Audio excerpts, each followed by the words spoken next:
Dia 15 de janeiro, confesso passani eu querale. Fanha te leva bacabonga, Tianguinho te leva babacola, o Vituro te leva bababu. Não sabe com mais pombo, ele panela bem na pessoa, só fica lá com a pessoa. Não tá goreba na tele, quando é beta nela para lumiro. Duro da família bicho luto.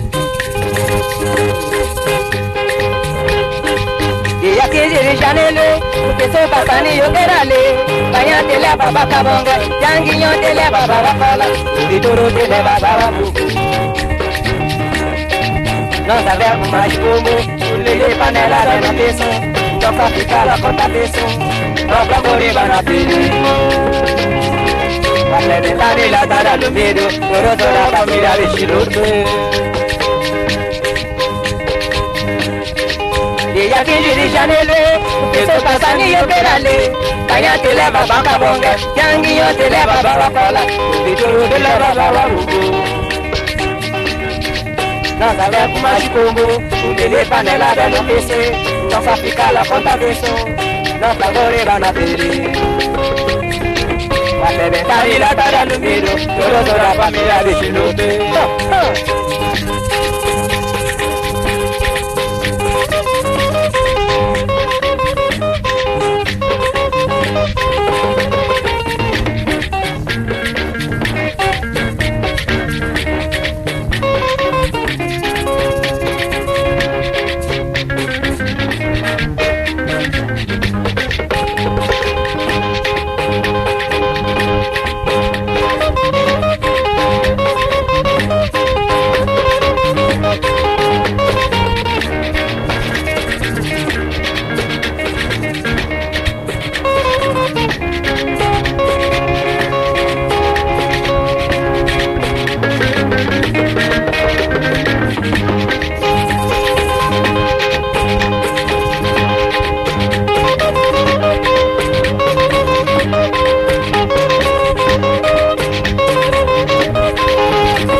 O pessoal passando eu querale. Fanha te leva bacabonga, Tianguinho te leva babacola, o Vituro te leva bababu. Não sabe com mais pombo, o dele panela bem na PC, não sabe ficar lá com a pessoa, não pra goreba na tele. A plebeta nela para no migre, duro da família bicho luto. Dia 15 de janeiro, o pessoal passando eu querale. Fanha te leva bacabonga, Tianguinho te leva babacola, o Vituro te leva bababu.